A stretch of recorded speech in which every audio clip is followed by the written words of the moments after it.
বলের প্রকারভেদ নিয়ে আমরা এখন জানার চেষ্টা করব। সেই ক্ষেত্রে তোমরা অনেক টাইপের বল সম্পর্কে জানতে পারবে এবং সবচেয়ে বেসিক যে বলটা আছে সেটা হচ্ছে মৌলিক বল। মৌলিক বল মানে হচ্ছে এমন কিছু বল যেগুলোকে আমরা কখনো অন্যান্য বল থেকে তৈরি করতে পারি না, বরং অন্যান্য বলগুলো এই মৌলিক বল থেকে তৈরি হয়। তার মানে মৌলিক বল হচ্ছে সম্পূর্ণভাবে স্বতন্ত্র একটা বল যেটা টোটালি আমাদের এই মহাবিশ্বে ইউনিট হিসেবে কাজ করে।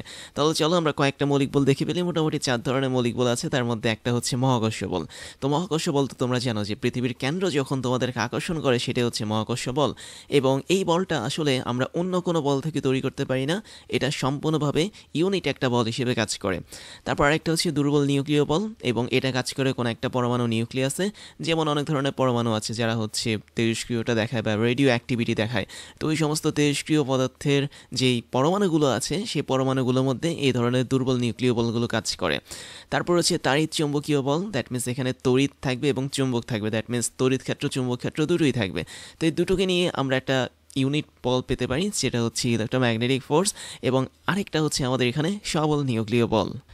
এবং এই ধরনের বলগুলো কাজ করে প্রায় প্রত্যেকটা মৌলিক পদার্থের নিউক্লিয়াসে, দ্যাট মিনস মৌলিক পদার্থের কেন্দ্রের মধ্যে, যেখানে প্রোটন এবং নিউট্রন কিংবা প্রোটন প্রোটন বা নিউট্রন এরা তাদের মধ্যে যে আকর্ষণ বল নিয়ে কাজ করে সেটা হচ্ছে সবল নিউক্লিয় বল। তো এই 4 ধরনের বল একদমই ইউনিট, এদেরকে আমরা কোনোভাবেই অন্য কোনো বল থেকে তৈরি করতে পারি না, বরং অন্যান্য যে সমস্ত বলগুলো আছে সেগুলো হচ্ছে এই 4টা বল থেকে তৈরি হয়। যেমন আমরা টান বলের কথা বলতে পারি, ঘর্ষণ বলের কথা বলতে পারি। তো এই ধরনের যত ধরনের বল আছে সব কিছু কিন্তু আমাদের এই 4টা বলের যে কোনো একটা বল থেকে তৈরি হয় বা 2-3টা বল থেকে তৈরি হয়। এছাড়া আমরা বলের প্রকারভেদ আরও অন্যভাবে করতে পারি। একটা হচ্ছে আমাদের স্পর্শ বল বা কন্টাক্ট ফোর্স, এবং আরেকটা হচ্ছে আমাদের এখানে অস্পর্শ বল বা নন কন্টাক্ট ফোর্স। তো এখানে স্পর্শ বল বা কন্টাক্ট ফোর্স হচ্ছে কি, মানে একটা বস্তুর সাথে যদি আরেকটা বস্তু খুবই কাছাকাছি ডিস্টেন্সে থাকে তখন এক বস্তু থেকে বল আরেকটা বস্তুতে চলে যায়। দ্যাট মিনস খুব সহজ কথা যে যখন দুইটা বস্তু একে অপরের সাথে স্পর্শ অবস্থা থাকে বা টাচ করে থাকে তখন একজনের বডি থেকে আরেকজনের বডিতে বল বা ফোর্স চলে যায় বা ট্রান্সমিট হয়, তখন এই ধরনের বলগুলোকে বলা হয় স্পর্শ বল, যেটা নিয়ে আমরা একটু পরে বিস্তারিত দেখব। আর স্পর্শ বল মানে হচ্ছে কি, যখন তুমি দুইটা বস্তুর মাঝখানে অনেক বিশাল একটা গ্যাপ রাখবা বা অনেক দূরত্ব রাখবা, তারপরেও তাদের মাঝে একটা নির্দিষ্ট বল কাজ করবে, তখন সেটাকে আমি বলতে পারি অস্পর্শ বল বা নন কন্টাক্ট ফোর্স। তো আমরা চলো প্রথমে এই দুটো বল নিয়ে জানি, তারপর আমরা মৌলিক বল নিয়ে বিস্তারিত জানবো। তো প্রথমে যেটা দেখবো সেটা হচ্ছে স্পর্শ বল, দ্যাট মিনস কন্টাক্ট ফোর্স। এবং তুমি খেয়াল করে দেখতে পাচ্ছ যে একজন ক্রিকেটার তিনি ব্যাট দিয়ে একটা বলকে আঘাত করার চেষ্টা করছেন, তার মানে এই বলের সাথে যখন ব্যাটের একটা সংঘর্ষ বাঁধলো তখন এই ধরনের বলকে আমরা স্পর্শ বল বলতে পারি। দ্যাট মিনস বল মানে হচ্ছে বল, যেটা ক্রিকেট বল, এটা যখন ব্যাটের সাথে যুক্ত হলো অথবা ব্যাটটা যখন বলের সাথে যুক্ত হলো তখন উভয় কিন্তু একে অপরের সাথে খুব মিনিমাম একটা ডিস্টেন্সে চলে এসেছে। দ্যাট মিনস তাদের যে পরমাণুগুলো আছে তারা অনেক কাছাকাছি অবস্থান করেছে, এই জন্য তাদের মধ্যে যে বলটা কাজ করবে সেটা অবশ্যই কি স্পর্শ বল। তারপর খেয়াল করে দেখো এখানে আমাদের একটা চুম্বক ঝুলানো আছে, চুম্বক না, একটা স্প্রিংয়ের মধ্যে একটা বস্তু ঝুলানো আছে। তো স্প্রিংটা যখন নিচে নামছে তখন সে কিন্তু বস্তুটাকে উপরে টান দিচ্ছে, আবার বস্তুটা যখন উপরে উঠছে তখন স্প্রিংটা কিন্তু তাকে ধরে নিচে টান দিচ্ছে। তার মানে এই যে দেখতে পাচ্ছি স্প্রিংয়ের মধ্যে একটা বল কাজ করে, যেটাকে আমরা সাধারণত FS দিয়ে প্রকাশ করে থাকি। তো এই ধরনের বলগুলো হচ্ছে স্পর্শ বল, কেননা স্প্রিংয়ের প্রত্যেকটা পরমাণু কিন্তু একে অপরের সাথে কানেক্টেড, এবং বলগুলো কিন্তু আমাদের এখানে স্প্রিং থেকে সঞ্চার হয়ে বস্তুর দিকে চলে যাচ্ছে। তার মানে বস্তু যেহেতু উপরে নিচে আপ ডাউন করছে, তার মানে বস্তুর মধ্যে অবশ্যই একটা বলের ক্রিয়া হচ্ছে, এবং এই বলটা কিন্তু এসেছে সরাসরি স্প্রিংয়ের কাছ থেকে। তাই বলতে পারি আমাদের স্প্রিং বলটাকে একটা স্পর্শ বল হিসেবে কাজ করবে।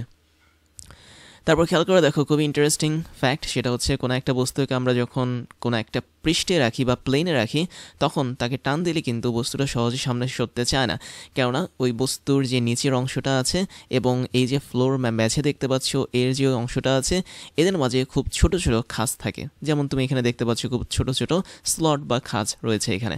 তার মানে এরা যখন একে অপরের সাথে মিশে যায় তখন আমরা কিন্তু বস্তুটাকে টেনেও সামনে ঠিকঠাক মতো নিতে পারি না, তখন বস্তুটার পেছনের দিকে যে বলটা কাজ করে সেটা হচ্ছে ঘর্ষণ বল। তার মানে এখানে ওয়ান কাইন্ড অফ ঘর্ষণ বা ফ্রিকশন কাজ করছে। তার মানে ঘর্ষণের জন্য কিন্তু আমাদের এখানে দুইটা তল একে অপরের সাথে কানেক্টেড থাকায় বা স্পর্শ অবস্থা থাকে, তাই বলতে পারি আমাদের ঘর্ষণ নাকি একটা স্পর্শ বল। তারপর আমরা আরেকটা জিনিস দেখতে পারি, সেটা হচ্ছে খেয়াল করে দেখো, একটা বস্তুকে আমি টেবিলের উপর রেখেছি এবং বস্তুটাকে যখন আমি ভূমিতে রেখেছি তখনও কিন্তু সে উপরের দিকে একটা বল কাজ করছে এই বস্তুটার উপর, সেটা হচ্ছে আমাদের এফ এন পরিমাণ বল। তাহলে এফ এন যে বলটা, এটাকে আসলে বলা হয় প্রতিক্রিয়া বল বা অভিলম্ব বল। সেটা সবসময় আমাদের বস্তু যে তলে থাকে সে তলের বিপরীতে কাজ করে। দ্যাট মিনস তুমি দেখতে পাচ্ছ বস্তুটা যখন টেবিলের উপর তখনও সেটা উপরে কাজ করছে, বস্তুটাকে আমি যখন নিয়ে ভূমিতে রাখলাম বা গ্রাউন্ডে রাখলাম তখনই কিন্তু এই ধরনের বলটা কাজ করছে। তার মানে এরা হচ্ছে প্রতিক্রিয়া বল বা নর্মাল ফোর্স, ইংলিশে দেখে নর্মাল ফোর্স বলে থাকে। এবং যখন আমরা কোনো একটা বস্তুকে কোনো একটা পৃষ্ঠের সাথে কানেক্টেড রাখবো তখন ওই পৃষ্ঠটা বস্তু বরাবর লম্বভাবে একটা বল প্রয়োগ করবে, যেটা অবশ্যই স্পর্শ বল বা বলা যায় অভিলম্ব বল। তার মানে আমাদের এখানে অভিলম্ব বলটা হচ্ছে কি one kind of contact force বা স্পর্শ বল।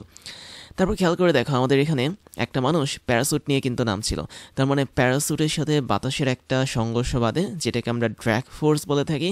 এবং এই ধরনের বাতাসের যেই সংঘর্ষজনিত বল, এটাও কিন্তু স্পর্শ বল, কেননা বাতাসটা সরাসরি প্যারাসুটের সাথে যুক্ত ছিল। এবং এই ধরনের বলের জন্য কিন্তু আমাদের প্যারাসুটের গতিটা কমে যায় এবং মানুষ খুব সুন্দরভাবে কিন্তু ল্যান্ডিং করতে পারে আমাদের এই ভূমিতে। তাহলে আমি বলতে পারি বাতাসের সাথে যখন তোমার সংঘর্ষ বাঁধবে সেটাও কি ওয়ান কাইন্ড অফ স্পর্শ বল হিসেবে কাজ করবে। তো এই যদি হয় আমাদের স্পর্শ বল, তাহলে চলো আমরা এখন অনেকগুলো অস্পর্শ বল দেখে ফেলি। প্রথম যে বলটা দেখবো সেটা তোমরা অনেকেই জানো, সেটা হচ্ছে ম্যাগনেটিক ফোর্স বা চুম্বক বল।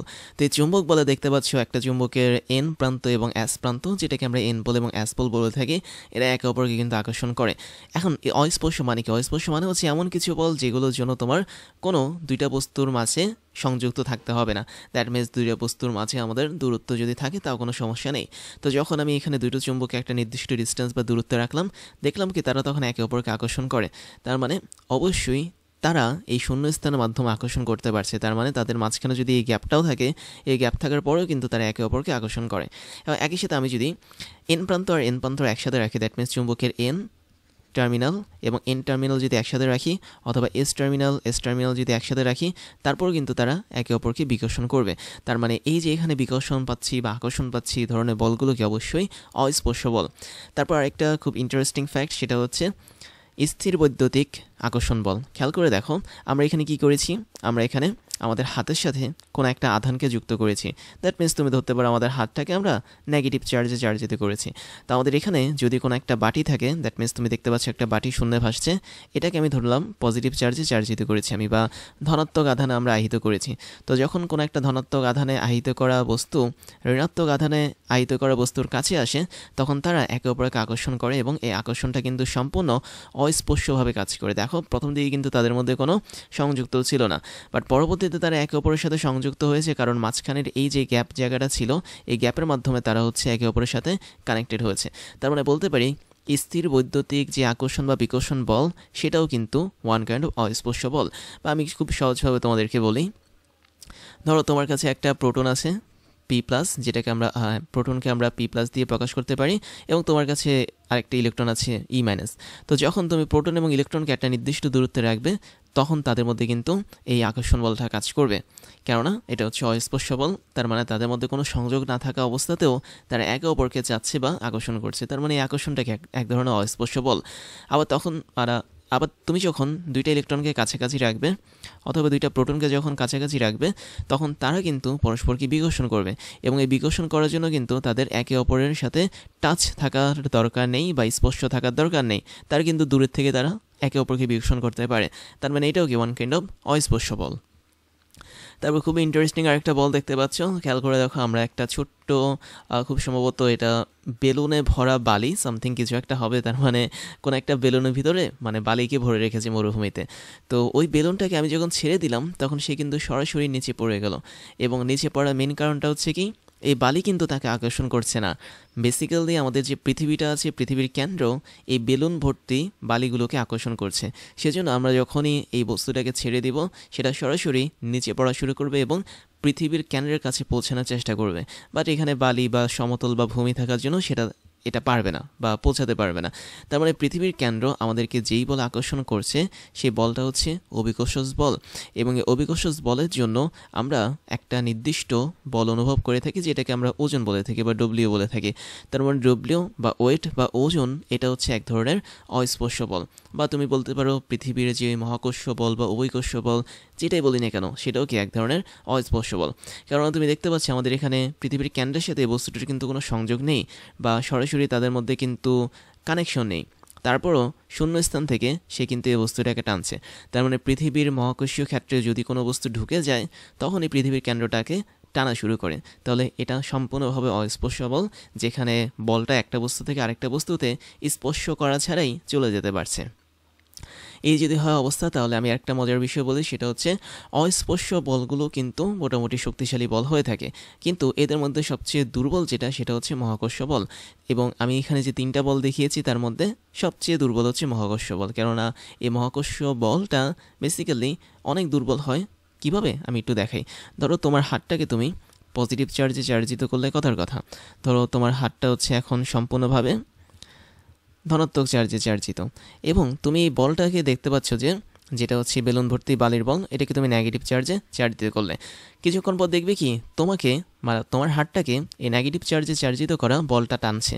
তার মানে এই যে এখানে স্থির বৈদ্যুতিক আকর্ষণ বল কাজ করছে, এটা অবশ্যই মহাকর্ষ বলের চেয়ে বেশি।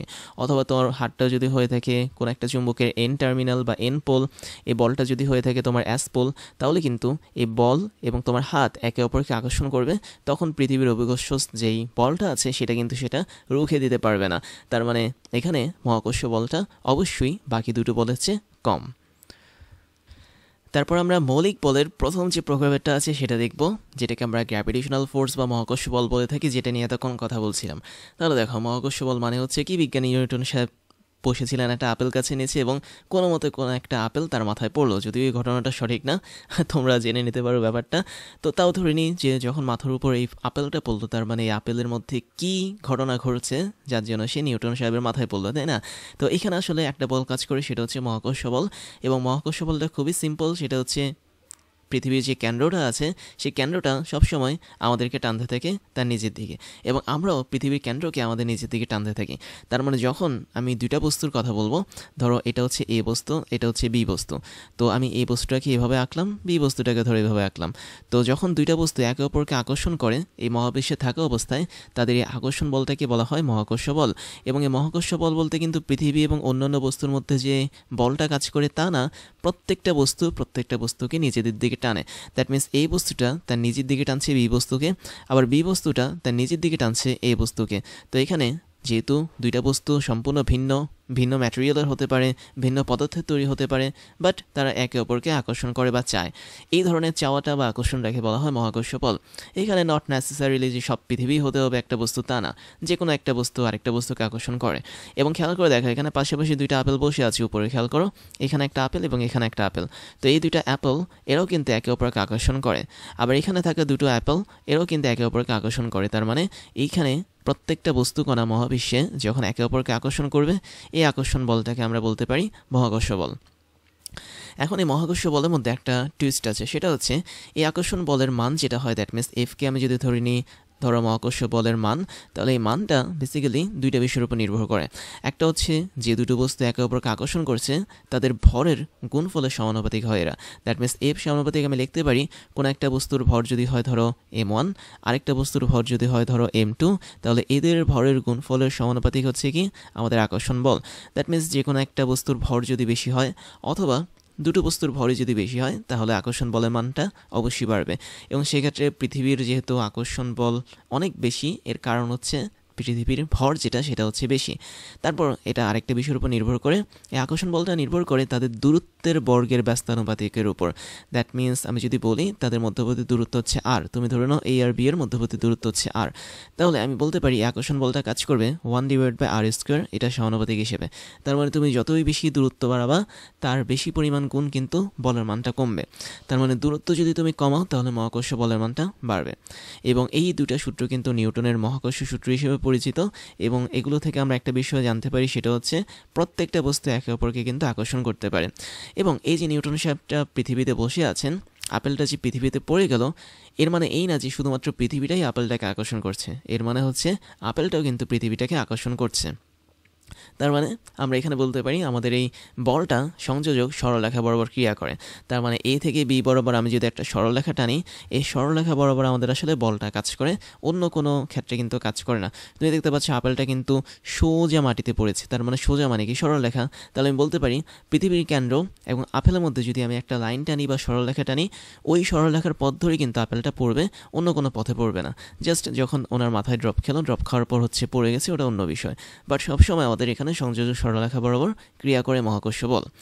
এবং এই মহাকর্ষ বলটা ক্রিয়া করার একটা মেইন রিজন আছে বা কারণ খুঁজে পেয়েছেন বিজ্ঞানীরা, সেটা হচ্ছে দুইটা বস্তুর মধ্যে কিছু পরিমাণ কণার আদান প্রদান ঘটে। কণা মানে হচ্ছে ছোট ছোট পার্টিকেল। তো এই কণার আদান প্রদানের জন্য মহাকর্ষ বলটা কাজ করে, এবং এই ধরনের কণাগুলোর নাম দেওয়া হচ্ছে গ্র্যাভিটন। তো আমি একটু বাংলায় লিখি, এটা নাম দেওয়া হচ্ছে গ্র্যাভিটন কণা। তাহলে গ্র্যাভিটন কণা হচ্ছে এমন কিছু ধরনের কণা যেগুলো দুটো বস্তুর মধ্যে আদান প্রদান ঘটে, এবং এই আদান প্রদানের জন্য আমাদের দুটো বস্তুর মধ্যে মহাকর্ষ বল অনুভূত হয়। যেমন আমি যদি বলি আপেল থেকে পৃথিবীতে এবং পৃথিবী থেকে আপেলের দিকে কিছু পরিমাণ গ্র্যাভিটন কণার আদান প্রদান ঘটে, এবং এই গ্র্যাভিটন কণা বা পার্টিকেলের আদান প্রদানের জন্য তারা একে অপরের প্রতি আকর্ষণ বল অনুভব করে। তো এই ধরনের বলগুলো আসলে মহাকর্ষ বল, এবং এই বলগুলো শুধুমাত্র কাজ করে গ্র্যাভিটন কণার জন্য। তো বিজ্ঞানীরা এখনও রিসার্চ করে গেছেন যে গ্র্যাভিটন কণাটা খুঁজে পাওয়া যায় কিনা, কেননা এটা যদি আমরা আবিষ্কার করতে পারি তাহলে যে কোনো একটা বস্তুকে চাইলে আমরা ভরহীন বানাতে পারি বা ওজনহীন বানাতে পারবো। তো এই হচ্ছে আমাদের এখানে মহাকর্ষ বল, এবং মহাকর্ষ বলটা শুধুমাত্র কাজ করে দুটো বস্তুর মাঝে যাদের ভর আছে। এখন মজার বিষয় হচ্ছে যাদের ভর নেই তাদের কি হবে। ধরো কোনো একটা বস্তুর ভর নেই, ধরো বি নামক বস্তুটার জন্য এম হচ্ছে 0, তখন কি বল কাজ করবে? তখন কিন্তু বল কাজ করবে না। কেননা তুমি দেখতে পাচ্ছ যে আমাদের সূত্রের মধ্যে দেওয়া এফ সমানুপাতিক m1 × m2। তার মানে m1 অথবা m2 যে কোনো একটার মান যদি 0 হয়, দ্যাট মিনস ভর যদি আমাদের 0 হয়, তাহলে আমি বলতে পারি ওই বস্তুটা কখনোই অন্য বস্তুকে আকর্ষণ করবে না। দ্যাট মিনস এফ যেটা, সেটার মানও কি 0 হয়ে যাবে, বা আকর্ষণ বলটা 0 হয়ে যাবে। তাহলে মহাকর্ষ বল কখনোই কাজ করতে পারে না যখন তার ভরটা 0 হয়। এখন এই ক্ষেত্রে মজার আরেকটা বিষয় আছে, সেটা হচ্ছে আলোকে নিয়ে তুমি কি করবে। আলোর কিন্তু কোনো ভর নেই। খেয়াল করে দেখো, আমি যদি লাইট বা আলোর কথা বলি, তার কিন্তু কোনো ভর থাকে না। তো তুমি যে কোনো একটা আলোর কথা বলো না কেন, তার কিন্তু কখনোই কোনো ভর থাকে না, কিন্তু আলোর ভরবেগ থাকে। কেননা আমি যদি একটি স্পেসিফিকভাবে লিখে দেখাই, দেখো আমাদের এখানে আমরা কথা বলছি লাইট নিয়ে বা আলো নিয়ে। যে কোনো আলো হতে পারে, দৃশ্যমান আলো হলেই হলো। তাহলে লাইট কিংবা আলো, ওর ভর থাকে না ঠিকই, বাট ওর একটা ভরবেগ থাকে যেটাকে আমরা এমভি দিয়ে প্রকাশ করি। তাহলে যখন আলোর ভরবেগ থাকবে, তার মানে বলা যায় আলোটা যখন চলন্ত অবস্থা থাকে বা বলা যায় গতিশীল অবস্থা থাকে, তখন কিন্তু তার ভরবেগটা দেখা যায়। এবং চলন্ত অবস্থায় কোনো একটা বস্তুর ভর কিন্তু বেড়ে যায়। তার মানে মনে রাখতে হবে ভর যে সবসময় 0 হয় তা না। কোনো একটা বস্তুর ভর যদি 0 হয়, যদি আমি সেটাকে অনেক স্পিডে চালাই, আলোর গতিতে যদি চালাই, তাহলে কিন্তু তার একটা ভরবেগ তৈরি হতে পারে। তার মানে যেহেতু আলোর একটা ভরবেগ আছে, এবং আলো যেহেতু প্রচণ্ড গতিবেগ নিয়ে চলে, যেটা মহাবিশ্বের সবচেয়ে বেশি গতি বলা হয়, সেই জন্য আমি বলতে পারি এই আলোর উপরেও কিন্তু আমাদের মহাকর্ষ বলটা কাজ করতে পারে। যেমন বিষয়টা খুবই সিম্পল, এটা নিয়ে একটা পরীক্ষা করেছিলেন বিজ্ঞানী আইনস্টাইন। তিনি দেখেছিলেন কি যে সমস্ত তারকারা আমাদের সূর্যের পেছনে থাকে, তো ওই সমস্ত তারকা থেকে যে আলোগুলো আসে, সেই আলোগুলো কিন্তু পথ বাঁকিয়ে আসে। কেননা সূর্যের কাছাকাছি যখন ওই আলোগুলো আসে তারকা থেকে বা তারা থেকে বা স্টার থেকে, তখন এই সূর্যের ভরের জন্য তারা আকর্ষিত হয়। দ্যাট মিনস আলোগুলো পথ বাঁকিয়ে ফেলে। তাহলে আমি বলতে পারি বিষয়টা এরকম যে এখানে একটা ধরো স্টার আছে, স্টার দেখতে কীরকম। স্টার আমি একটা কাজ করি, আমি একটু রেড কালার আঁকি। এই হচ্ছে আমাদের এখানে একটা স্টার বা তারা। তারা মনে হয় অনেকটা এভাবে আঁকি আমরা, তাই না? তো তুমি ধরে নাও এটাই হচ্ছে আমাদের একটা তারা। আচ্ছা, তারা আঁকার দরকার নাই, আমি এভাবে আঁকি। ধরো এটা হচ্ছে একটা তারা। তারার সামনে আমি কি করলাম, একটা সূর্যকে রাখলাম। দ্যাট মিনস বিশাল বড় একটা সূর্য বা সানকে রাখলাম। তো এই হচ্ছে আমাদের এখানে সূর্য বা সান, আমি এভাবে দেখাচ্ছি। তো যখন একটা তারকা মানে কি, ওয়ান কাইন্ড অফ নক্ষত্র বা সূর্য, তাই না? একই তো জিনিস। তো অনেক দূরে যখন তারকা থাকে, তারা তখন তাদের শরীর থেকে এভাবে আলো যখন পাঠায়, সেই আলোটা কিন্তু সরল পথে না গিয়ে সূর্যের কাছাকাছি এসে তারা একটু পথটা এভাবে বাঁকিয়ে ফেলে। তার মানে এখানে বলা যায় যেহেতু আমাদের এখানে আলোর একটা নির্দিষ্ট ভরবেগ আছে, সেই ভরবেগের জন্য সেটা সূর্যের মাধ্যমে আকৃষ্ট হয়। আকৃষ্ট মানে হচ্ছে মহাকর্ষ বল অনুভব করে, যার জন্য তারা এভাবে পথটা বাঁকিয়ে ফেলে। এবং এ ধরনের ঘটনাটা প্রথম পর্যবেক্ষণ করেন বিজ্ঞানী আইনস্টাইন, এবং তিনি দেখেন যে হ্যাঁ, সত্যিকার অর্থে আলোর কিন্তু একটা নির্দিষ্ট ভরবেগ থাকে, যার জন্য আলোর উপরেও কিন্তু মহাকর্ষ বল কাজ করে। তার মানে তুমি যদি মহাবিশ্বে তোমার কোনো একটা আলো ছুঁড়ে মারো টর্চ লাইটের মাধ্যমে, এবং সেটা যদি খুবই ভারী কোনো একটা বস্তুর আশেপাশে দিয়ে যায়, যেমন সূর্য হতে পারে বা অন্যান্য নক্ষত্র হতে পারে বা আলফা সেন্টারি নক্ষত্র হতে পারে, তখন কিন্তু ওই আলোটা পথ বাঁকিয়ে ফেলবে, কেননা তখন ওই নক্ষত্রটা বা স্টারটা আলোটাকে আকর্ষণ করবে। তার মানে এখান থেকে একটা কনসেপ্ট ক্লিয়ার যে আলো যেটা সেটার মধ্যেও কিন্তু মহাকর্ষ বল কাজ করে, এবং আলোর ভর শূন্য থাকে ঠিক আছে, বাট একই সাথে আলো যখন গতিশীল হয় তখন কিন্তু তার একটা ভরবেগ কাজ করে। তো এছাড়া আমরা এখন যেটা বলবো সেটা হচ্ছে মহাকর্ষ বলের আসলে মেন কাজটা কি। এর একটাই কাজ, একটা না অনেকগুলো কাজ। যেমন কোনো একটা বস্তুর যে ওজন আছে সে ওজনটা অনুভূত হচ্ছে মহাকর্ষ বলের জন্য, এবং এই যে এখানে আপেলটা বসে আছে নিচের দিকে সে কিন্তু ডব্লিউ পরিমাণ একটা বল অনুভব করছে, সেটাই ওজন। তারপর নিউটন সাহেব যে বসে আছে তিনিও আবার নিচের দিকে একটা নির্দিষ্ট পরিমাণ বল অনুভব করছে, তুমি ধরে নাও এটা হচ্ছে ডব্লিউ প্রাইম। এবং কোনো একটা বস্তুর যে ওজন বা ডব্লিউ, এটাই হচ্ছে কি তার মহাকর্ষ বল হিসেবে কাজ করে। এবং ওজন বের করার সিস্টেমটা একদমই সহজ, সেটা হচ্ছে তুমি বস্তুর ভরের সাথে অভিকর্ষ ত্বরণটাকে গুণ করে দিবে, তাহলে তোমার ওজন বের হয়ে যাবে। এবং ওজন কিন্তু একটা ভেক্টর রাশি, তার মানে খেয়াল করে দেখো বল কিন্তু আমি বলেছিলাম ভেক্টর রাশি, তাই আমি বলতে পারি বল এফ কি একটা ভেক্টর রাশি, এবং এই ভেক্টর রাশিটার কিন্তু মানও আছে দিকও আছে। এখন এখানে কোশ্চেন হচ্ছে আমরা কোন দিকটাকে বেছে নেব। দ্যাট মিনস তুমি যে এখানে এফ এর কথা বললে এর কিন্তু দিক দুটো, যেমন আমি যদি বলি এ থেকে বি বস্তুর দিক এটা হচ্ছে একটা দিক, আবার বি থেকে এ বস্তুর দিক এটা হচ্ছে আরেকটা দিক। তার মানে আমরা দুদিক দিয়েই জিনিসটাকে কল্পনা করতে পারি। তুমি বলতে পারো এই বস্তু বি বস্তুর দিকে টান দিচ্ছে, অথবা তুমি বলতে পারো বি বস্তুটা এই বস্তুর দিকে টান দিচ্ছে। তো এই দুইটা দিকেই কিন্তু আমাদের এখানে কাজ করবে মহাকর্ষ বলের জন্য। তাই যদি হয় তাহলে চলো আমরা পরবর্তী যে বলটা আছে সেটা দেখে ফেলি। তারই চুম্বক বলের জন্য কয়েকটা কনসেপ্ট কাজ করে, তার মধ্যে প্রথম যে কনসেপ্টটা খুবই ইম্পর্টেন্ট সেটা হচ্ছে এই বলটা আসলে দুইটা জিনিসই সমানে গঠিত, একটা হচ্ছে তড়িৎ বল, একটা হচ্ছে চুম্বক বল। নামের মাধ্যমে তোমরা দেখতে পাচ্ছ তড়িৎ বল বিষয়টা হচ্ছে আসলে এরকম, আমি যদি একটু দেখাই, ধরো তোমার কাছে একটা প্রোটন আছে সেটা হচ্ছে পি প্লাস, এবং তোমার কাছে আরেকটা প্রোটন আছে সেটা হচ্ছে পি প্লাস। তো যখন তুমি দুইটা সমধর্মী চার্জকে খুব সামনে রাখবে তাদের মধ্যে একটা বিকর্ষণ বল কাজ করবে, তাহলে এই বিকর্ষণ বলটা হচ্ছে একটা তড়িৎ বল। আবার তুমি ধরো তোমার কাছে একটা প্রোটন আছে একটা ইলেকট্রন আছে, তখন এরা কিন্তু পরস্পরকে আকর্ষণ করবে, তার মানে এখানে আকর্ষণ বলটা হচ্ছে ওয়ান কাইন্ড অফ তড়িৎ বল। তার মানে তড়িৎ বলের মধ্যে দুইটা চার্জ বা আধানের মধ্যকার আকর্ষণ বল এবং বিকর্ষণ বল কাজ করে। তাহলে তড়িৎ বল বলতে আমরা বুঝবো দুইটা আধানের আকর্ষণ বল বা বিকর্ষণ বল। একইভাবে তুমি যদি চুম্বক বলের কথা বলো তাহলে সেখানে কিন্তু চুম্বকের দুইটা মেরু বা প্রান্ত চলে আসবে। তোমরা জানো চুম্বকের একটা মেরু হচ্ছে এন প্রান্ত, একটা হচ্ছে এস প্রান্ত বা এন পোল বা এস পোল। যখন তুমি কোনো একটা চুম্বকের এন পোলকে অপর একটা চুম্বকের এস পোলের দিকে আনবা তখন তারা কিন্তু একে অপরকে আকর্ষণ করবে, তাহলে আকর্ষণ বলটা হচ্ছে কি চুম্বক বল। আবার যখন তুমি দুইটা চুম্বকের এন পোলকে কাছাকাছি আনবা অথবা দুইটা চুম্বকের এস পোলকে যখন কাছাকাছি আনবা তখন তারা কিন্তু একে অপরকে বিকর্ষণ করবে, তাহলে এই বিকর্ষণটা হচ্ছে কি অবশ্যই চুম্বক বল। তাহলে এই যে এখানে চুম্বক বলের মধ্যে আমরা আকর্ষণ বিকর্ষণ বল দেখতে পাচ্ছি, এই দুটো বল এবং তড়িৎ বলের মধ্যে যে আকর্ষণ বিকর্ষণ ওই দুটো বল এরা মিলে একটা নতুন বল তৈরি করে, যাদেরকে বলা হয় তড়িৎ চুম্বক বল বা তাড়িৎ চুম্বক বল। তো এই তাড়িৎ চুম্বক বল বা ইলেকট্রোম্যাগনেটিক ফোর্সের মধ্যে আরও একটা বিষয় কাজ করে, সেটা হচ্ছে কি যে তুমি ধরো তোমার কাছে একটা আধান আছে, ধরো ইলেকট্রন আছে, তুমি এটাকে কী করলে গতিশীল বানালে, দ্যাট মিনস এটার একটা নির্দিষ্ট পরিমাণ গতি বা মোশন তৈরি করলে। যখন কোনো একটা আধান বা চার্জ গতিশীল হবে তখন সে তার চারপাশে একটা চুম্বক ক্ষেত্র তৈরি করে বা ম্যাগনেটিক ফিল্ড তৈরি করে। আবার তুমি যখন কোনো একটা ম্যাগনেটিক ফিল্ডকে নেবে, ধরো ম্যাগনেটিক ফিল্ডকে আমরা বি দিয়ে প্রকাশ করে থাকি ফিজিক্সে, তো ধরো এটা হচ্ছে একটা ম্যাগনেটিক ফিল্ড বা চুম্বক ক্ষেত্র। তো যখন তুমি চুম্বক ক্ষেত্রের মানটা বারবার চেঞ্জ করতে থাকবে বা পরিবর্তন করতে থাকবে তখন সেখানে আবার তড়িৎ শক্তি তৈরি হবে বা তড়িৎ ক্ষেত্র তৈরি হবে। তাহলে খুব সহজ বিষয় হচ্ছে কোনো একটা আধানকে আমি যখন গতিশীল করব তখন এই গতিশীল আধানের জন্য একটা চুম্বক ক্ষেত্র তৈরি হয়। আবার যখন কোনো একটা আধানকে আমি পরিবর্তন করতে থাকবো, আধান না কোনো একটা ম্যাগনেটিক ফিল্ড বা চুম্বক ক্ষেত্রকে যখন সময়ের সাথে সাথে পরিবর্তন করতে থাকবো বা চুম্বক ক্ষেত্রের মানটাকে যখন আমি পরিবর্তন করতে থাকবো তখন সেই জায়গাটাতে একটা তড়িৎ ক্ষেত্র বা ইলেকট্রিক ফিল্ড তৈরি হবে। তার মানে এই যে চুম্বক ক্ষেত্র থেকে আমরা চাইলেই তড়িৎ ক্ষেত্র তৈরি করতে পারি বা তড়িৎ ক্ষেত্র থেকে চাইলেই আমরা চুম্বক ক্ষেত্র তৈরি করতে পারি, এরকমভাবে একটা কম্বিনেশন তৈরি হয় এবং এই টোটালটা আসলে কাজ করে তারই চুম্বকীয় বল হিসেবে। যেমন আমি তো যদি তোমাদেরকে ব্যাপারটা অ্যানিমেশনের মাধ্যমে দেখাই, খেয়াল করে দেখো আমরা কি করেছি, আমরা একটা চুম্বককে নিয়ে বারবার উঠানামা করাচ্ছি কোনো একটা কয়েলের ভেতরে। তো যখন তুমি দেখতে পাচ্ছ কয়েলটা হচ্ছে একটা নির্দিষ্ট তারের তৈরি বা পরিবাহীর তৈরি, এবং আমরা এখানে কি করেছি, আমরা একটা চুম্বককে নিয়ে বারবার চুম্বক ক্ষেত্রটা পরিবর্তন করছি বা চেঞ্জ করছি, একবার সামনে নিচ্ছি একবার পেছনে নিচ্ছি।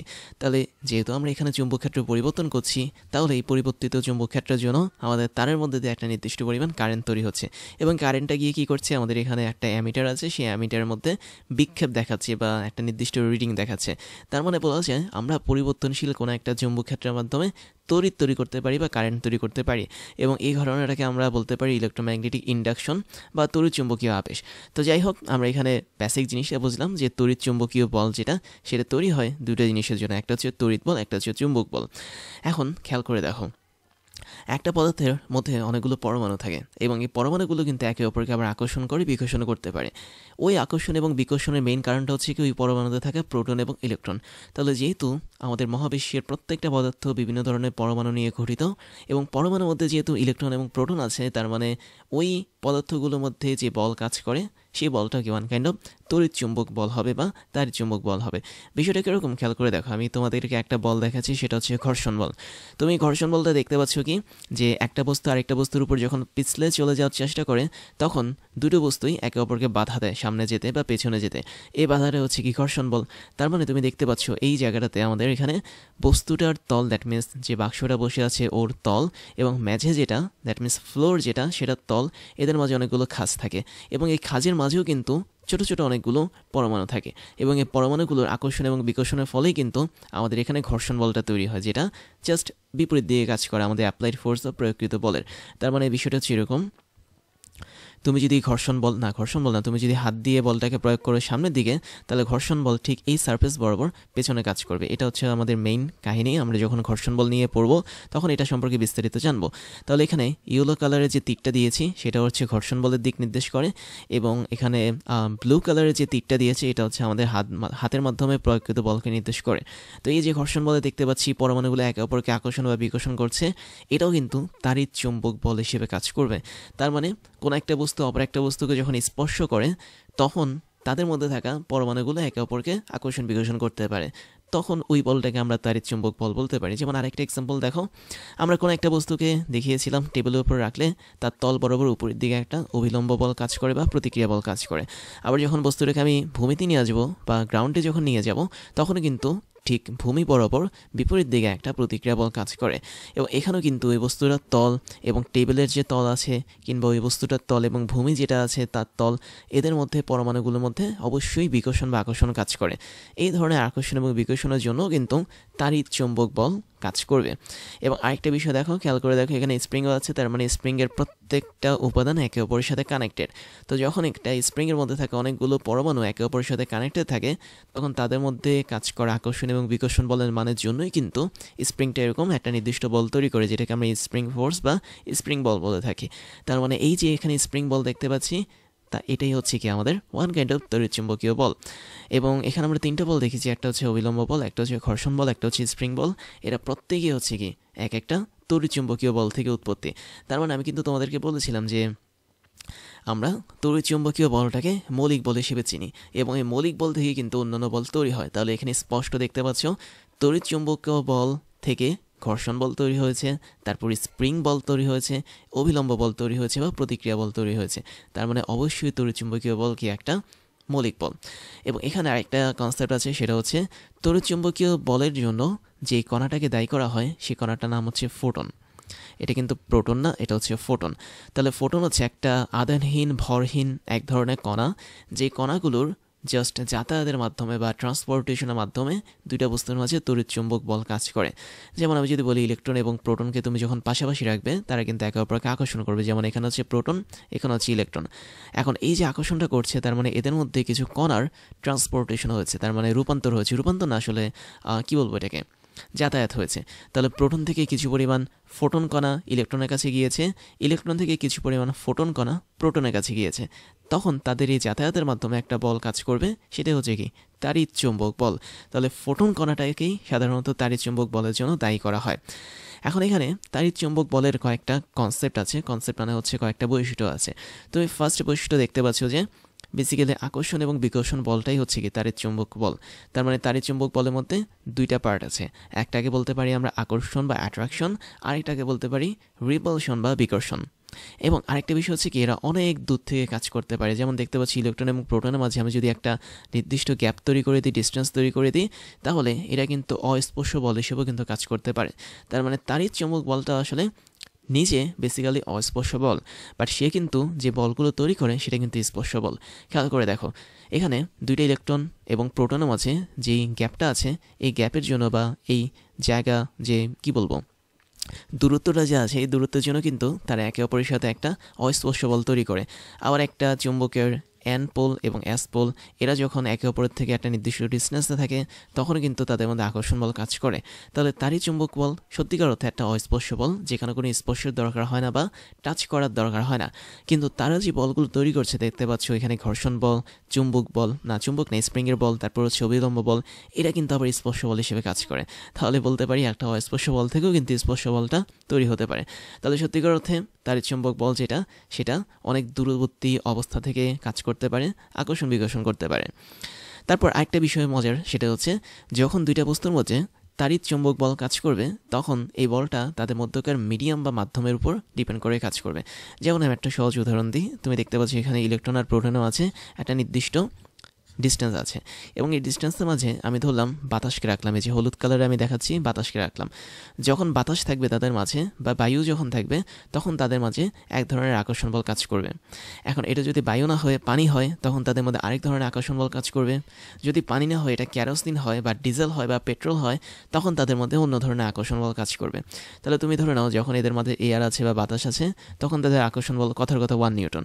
যখন তাদের মধ্যে ধরো কোনো একটা ওয়েল বা তেল থাকবে তখন তার আকর্ষণ হচ্ছে 0.5 নিউটন। তার মানে দেখতে পাচ্ছ দুইটা আধানযুক্ত কণার মাঝে যখন ভিন্ন ভিন্ন মাধ্যম বা মিডিয়াম থাকবে তখন ওই সমস্ত মাধ্যমের উপর ডিপেন্ড করে তাদের মধ্যকার তাড়িৎ চুম্বক বল। একই ক্ষেত্রে আমরা দেখতে পাচ্ছি চুম্বকের জন্য সেম কথাটা কনসেপ্ট প্রযোজ্য।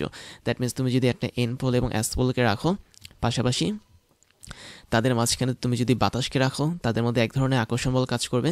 তাদের মাঝখানে তুমি যদি তেলকে রাখো বা পানিকে রাখো তখন কিন্তু আরেক ধরনের আকর্ষণ বল কাজ করবে। তার মানে তড়িৎ চুম্বক বল যেটা এটা সম্পূর্ণভাবে মাধ্যমের উপর নির্ভর করে বা দুটো বস্তুর মধ্যে যে মাধ্যমটা থাকে তার উপর নির্ভর করে। এটা তোমাকে মনে রাখতে হবে। এবং বাকি জিনিস তো বলেই দিলাম যে তোমরা আরও কিছু এক্সাম্পল আমি তোমাদেরকে বলতে পারি। যেমন আমরা যখন দড়ির মাধ্যমে কোনো একটা বস্তুকে টান দিই বা কোনো একটা বস্তুকে যখন ঠেলা দিই সেখানেও কিন্তু বস্তুর মধ্যে থাকা পরমাণুগুলো একে অপরকে আকর্ষণ বিকর্ষণ করে। তার মানে ওখানেও কিন্তু তাড়িৎ চুম্বকীয় বলটা কাজ করবে। আচ্ছা আমি জিনিসগুলো মুছে দিচ্ছি। তাহলে আমরা দেখতে পাচ্ছি যে তাড়িৎ চুম্বকীয় বলের আরেকটা ভালো কনসেপ্ট হচ্ছে কি, আমাদের এই মহাবিশ্বে সকল ধরনের ধাক্কা এবং টান এই ধরনের বলগুলো আসলে তাড়িৎ চুম্বকীয় বল থেকে তৈরি। তাহলে ধাক্কাকে আমরা কি বলি? পুশ বলি। এবং টানকে আমরা কি বলি? পুল বলি। তাহলে সকল ধরনের যে পুশ পুল ব্যবস্থাগুলো আছে, বলগুলো আছে, প্রত্যেকটা বল তৈরি হয় আসলে তাড়িৎ চুম্বকীয় বল থেকে। কেননা তুমি যখন কোনো একটা বস্তুকে ধাক্কা মারবা তার মানে তোমার হাতের যে পরমাণু সেগুলো কিন্তু ওই বস্তুর পরমাণুকে বিকর্ষণ করবে। আবার যখন তুমি কোনো একটা বস্তুকে টানবা তখন তোমার হাতের পরমাণু এবং ওই বস্তুর পরমাণু কিন্তু একে অপরকে আকর্ষণ করবে। তাহলে এই যে এখানেও কিন্তু আকর্ষণ বিকর্ষণ কাজ করছে, তার মানে সকল ধরনের পুশপুল বলগুলো হচ্ছে কি তড়িৎ চুম্বকীয় বল। এবং আমরা আরেকটা ছোট্ট বিষয় বলতে পারি, সেটা হচ্ছে তোমরা অনেক মাইক্রোস্কোপিক লেভেলে এই জিনিসগুলো নিয়ে কাজ করছো, তাই না? যেহেতু আমরা বলছি যে পরমাণু অণু এদের মধ্যে আকর্ষণ বিকর্ষণ, তার মানে এই যে আমরা মাইক্রোস্কোপিক স্কেলে কাজগুলো করছি তার মানে তড়িৎ চুম্বকীয় বলটা আমাদের খুবই মাইক্রোস্কেলিক স্কেলে কাজ করে বা বলা যায় খুবই ক্ষুদ্র পরিসরে কাজ করে। ক্ষুদ্র পরিসর বলতে হচ্ছে কি খুবই ক্ষুদ্র ক্ষুদ্র বস্তুর মধ্যে কাজ করে। যেমন পরমাণু নিজে হচ্ছে অনেক ক্ষুদ্র, তারপর অণু নিজে হচ্ছে কি অনেক ক্ষুদ্র। তার মানে তড়িৎ চুম্বকীয় বলের উপস্থিতি কিন্তু আমাদের পরমাণু বা অ্যাটমের মধ্যেও থাকে বা বলা যায় অণু বা মলিকুলের মধ্যেও থাকে। এই জিনিসগুলো তোমাকে একটু ভালোভাবে জানতে হবে। আচ্ছা আমি আরেকটা জিনিস বলি, সেটা হচ্ছে আমরা এই যে এখানে ফোটনকে দেখতে পাচ্ছি, ফোটনের কিন্তু একটা দারুণ বৈশিষ্ট্য আমি বলেছিলাম, আরেকবার মনে করিয়ে দিই। আমাদের এই ফোটনের মধ্যে কিন্তু কোনো আধান থাকে না। দ্যাট মিনস ফোটনের জন্য আমি যদি আধান কিউয়ের কথা বলি তাহলে সেটা থাকবে সরাসরি 0 কুলম্ব। এবং তুমি যদি ফোটনের ভরের কথা বলো এই ভরটাও কিন্তু থাকে না, এর মান হয়ে যায় 0 কেজি। তার মানে ফোটন হচ্ছে একটা ওয়ান কাইন্ড অফ কণা যেটার কোনো আধান নেই, তার মানে এটা হচ্ছে 0 কুলম্বযুক্ত আধান, এবং যেটার কোনো ভর নেই সেটা হচ্ছে 0 কেজি ভর। তো এই হচ্ছে ফোটন কণা, তাদের পারস্পরিক বিনিময়ের জন্যই কোনো একটা পদার্থের মধ্যে তাড়িৎ চুম্বক বল কাজ করে। আর আরেকটা মজার বিষয় হচ্ছে কি, তোমরা যখন রাসায়নিক বিক্রিয়ার কথা বলো, দ্যাট মিনস কেমিক্যাল রিয়াকশন যখন ঘটে তখন কিন্তু আমাদের যেই বলটা কাজ করে সেটা হচ্ছে তাড়িৎ চুম্বক বল। তার মানে তাড়িৎ চুম্বক বলের জন্যই কিন্তু রাসায়নিক বিক্রিয়া ঘটে। তুমি জানো যে রাসায়নিক বিক্রিয়াতে আধানগুলো হচ্ছে খুলে যায়, জারণ বিজারণ প্রক্রিয়া ঘটে, ইলেকট্রনের আদান প্রদান ঘটে। তো এই যে এখানে ইলেকট্রনের আদান প্রদান ঘটছে এটা সম্পূর্ণভাবে নিয়ন্ত্রিত হয় তাড়িৎ চুম্বক বলের মাধ্যমে। তার মানে রাসায়নিক বিক্রিয়া বা কেমিক্যাল রিয়াকশন যেটাই বলি না কেন, এই মহাবিশ্বের প্রত্যেকটা রাসায়নিক বিক্রিয়া ঘটে একমাত্র তাড়িৎ চুম্বক বলের জন্য। তারপরে যে মৌলিক বলটা আছে সেটা হচ্ছে দুর্বল নিউক্লিয় বল বা উইক নিউক্লিয়ার ফোর্স, এবং এটা সবচেয়ে বেশি দেখা যায় তেজস্ক্রিয় পদার্থের মধ্যে। দ্যাট মিনস আমাদের মহাবিশ্বে এমন কিছু মৌলিক পদার্থ থাকে যারা স্বতঃস্ফূর্তভাবে ভেঙে যায় এবং তাদের মধ্যে থেকে কিছু কণা কিংবা রশ্মি নির্গত হয়। যেমন আমি খুব ইম্পর্টেন্ট তিনটা না দুইটা কণার কথা বলি, একটা হচ্ছে আলফা কণা, একটা হচ্ছে বিটা কণা। এদেরকে তোমরা মোটামুটি সবাই চেনো। এবং একই সাথে আমরা আরেকটা রশ্মিকে চিনি, সেটা হচ্ছে গামা রশ্মি। এবং যখন কোনো একটা মৌলিক পদার্থ স্বতঃস্ফূর্তভাবে ভেঙে এই সমস্ত কণা এবং রশ্মিকে নির্গত করে, তখন আমরা বলতে পারি ওটা একটা তেজস্ক্রিয় পদার্থ বা তেজস্ক্রিয় মৌলিক পদার্থ। তো এই যে তেজস্ক্রিয় পদার্থ, এর মধ্যে যে আলফা এবং বিটাগুলো ছিল সেগুলো কিন্তু খুব সুন্দরভাবে ভেঙে যাচ্ছে, কিংবা বলা যায় তেজস্ক্রিয় কোনো একটা মৌলিক পদার্থ থেকে গামা রশ্মিটা নির্গত হচ্ছে। তার মানে অবশ্যই আমাদের এখানে আলফা বিটা গামা এরা একটা নির্দিষ্ট বলের মাধ্যমে ওই সমস্ত তেজস্ক্রিয় পদার্থের মধ্যে যুক্ত ছিল। যেমন যে সমস্ত মৌলিক পদার্থের পারমাণবিক ভর হচ্ছে মোটামুটি অনেক বেশি, যেমন 85, 86 বা 90-র বেশি, তারাই কিন্তু এই ধরনের বৈশিষ্ট্যগুলো দেখিয়ে থাকে। তার মানে তাদের মধ্যে অবশ্যই এরকম দুর্বল কিছু বল কাজ করে, যে বলগুলোর জন্য আমাদের আলফা কণা বিটা কণা এরা আসলে থাকতে পারে না পরমাণুতে, এরা নির্গত হয় বা চলে যায়, বা বলা যায় গামা রশ্মিটা ইমিট হয় বা প্রবাহিত হয়। তো এই দুর্বল বলগুলোকে আমরা বলতে পারি দুর্বল নিউক্লিয় বল। যেমন আমি যদি একটা তোমাদেরকে এক্সাম্পল দেখাই, খেয়াল করে দেখো। আমাদের এখানে প্রথমে দেখতে পাচ্ছি একটা নিউট্রন চুপচাপ বসে আছে। পরবর্তীতে নিউট্রনটা যখন ভেঙে গিয়ে সে প্রোটন তৈরি করলো। তাহলে নিউট্রন থেকে যে ভেঙে গিয়ে প্রোটন তৈরি হয়েছে, এক্ষেত্রে অবশ্যই কিছু পরিমাণ শক্তির খরচ হয়েছে বা শক্তি নির্গত হয়েছে। এবং এই শক্তিটা যে নির্গত হয়েছে, তার মানে নিউট্রনের মধ্যে অবশ্যই কিছু জিনিস বসেছিল, যেমন বিটা কণা বসেছিল। তো বিটা কণা যখন বের হয়ে গেল, তখনই সে কিন্তু প্রোটনে কনভার্ট হলো। তো এই যে বিটাটা নিউট্রনের সাথে যুক্ত ছিল, এই যুক্ত থাকার বলটা অবশ্যই অনেক দুর্বল হবে, তা না হলে তো আমাদের এরকম ভেঙে যাওয়ার কথা ছিল না। তো এই যে একটা দুর্বল বলের মাধ্যমে বিটা কণাকে ধরে রেখেছে নিউট্রনটা, এই দুর্বল বলটাই হচ্ছে দুর্বল নিউক্লিয় বল। এখন আমি যদি টোটাল বিক্রিয়াটা তোমাদেরকে দেখাই, অনেকটা এরকম হবে। আমরা নিউট্রনকে এন দিয়ে লিখতে পারি, এবং নিউট্রনের যে ভর সেটাকে 1 ধরি, এবং নিউট্রনের যে চার্জ সেটাকে 0 ধরা হয়। তো নিউট্রনটা যখন ভেঙে যায়, তখন অবশ্যই কি নির্গত হয়? অবশ্যই শক্তি নির্গত হয়। এবং এই শক্তি নির্গত হওয়ার মাধ্যমে আমাদের নতুন একটা পদার্থ তৈরি হয়, যেটাকে আমরা প্রোটন বলি। তাহলে প্রোটনকে আমরা পি হিসেবে লিখি। প্রোটনের যে চার্জ সেটা হচ্ছে 1, দ্যাট মিনস ধনাত্মক 1, এবং প্রোটনের যে ভর সেটাও কি 1। এখন আমাদের দেখতে পাচ্ছ যে আমি বলেছিলাম এখানে কিন্তু একটা নির্দিষ্ট কণা নির্গত হয়, যেটাকে আমরা বিটা কণা বলি।